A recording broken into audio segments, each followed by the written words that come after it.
দর্শক, কিছুক্ষণ আগেই কেন্দ্রীয় শহীদ মিনার ঢাকা ইউনিভার্সিটি ক্যাম্পাস এরিয়াতে কিছুক্ষণ আগেই একটি বাইকে করে 3টি ছেলে এসে রাকিব নামের একটি ছেলেকে হত্যা করা হয়েছে গুলি করে। কিছুক্ষণ আগেই রাকিব নামের একটি ছেলেকে মারা হয়েছে গুলি করে।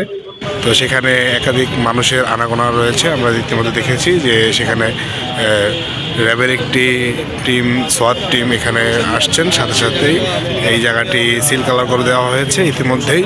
এই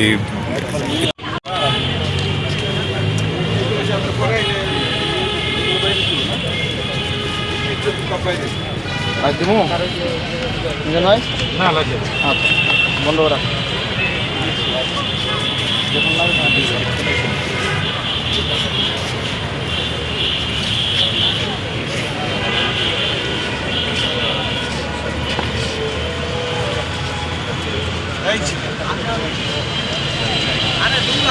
ইতিমধ্যেই সিআইডি টিম চেক করতেছে যে এই জায়গাটিতে যে কোনো চিহ্ন পাওয়া যায় কিনা বা কোনো প্রুফ আছে কিনা, তাদের তদন্ত এবং তাদের ইনকোয়ারিতে দেখতেছে।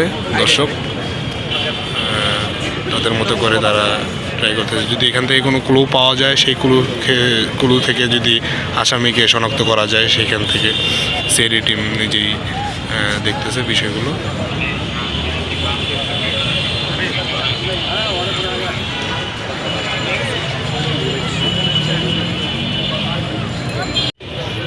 দর্শক, এই জায়গাটিতে গুলি করা হয়েছে। রাকিব নামের যে ছেলেটি আছে, সে এখন ঢাকা মেডিকেলে আছে। ইতিমধ্যেই সে মারা গেছে। মারা গেছে রাকিব নামের সেই ছেলেটি। সিআইডি টিম এবং সোয়াট টিম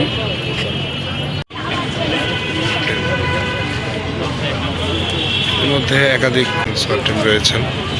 দেখাতে চাই তাহলে দেখবেন।